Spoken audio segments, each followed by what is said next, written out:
This question, student, this is very good question. They are saying a point charge Q is placed inside a cavity within a solid isolated conducting sphere. Consider point A, B and C. Now here one charge is kept. I have taken a bigger diagram.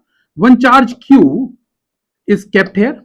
Okay. Now this is what? This is cavity, but this is what? This is a what they have given, solid isolated conducting sphere. So this is conducting. It is having some material here. Let's consider metal, and this is your cavity. Okay. So in this case, they are talking about due to this particular charge kept at the center of the cavity, magnetic field at point A. Point A is somewhere here. Point A is inside here. Point B is here. Point C is here. Okay. So the magnetic field at A is EA. Here it is EB. Here it is EC. Now point B and C are at the same distance from the center of a solid sphere. So let's consider B is at how much separation? Small r from the center, and C is also at how much separation? Small r from the center. Got it?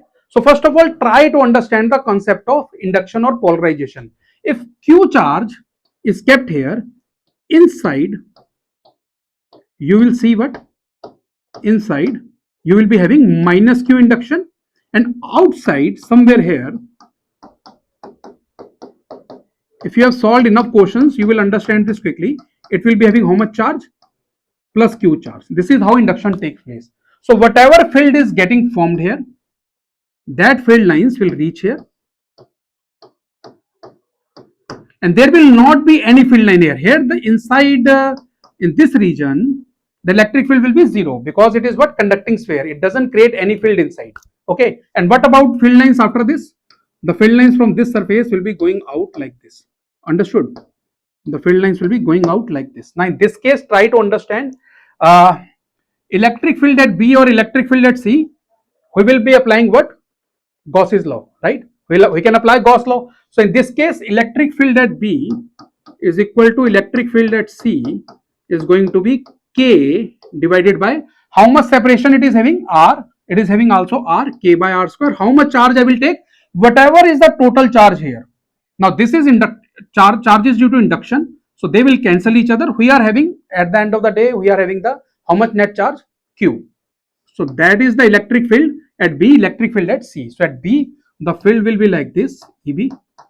At C, the field will be like this, EC. Now moving ahead, A is at very less separation. Understood? Let's consider this separation. A is at very less separation. So I already told you field lines will be going like this.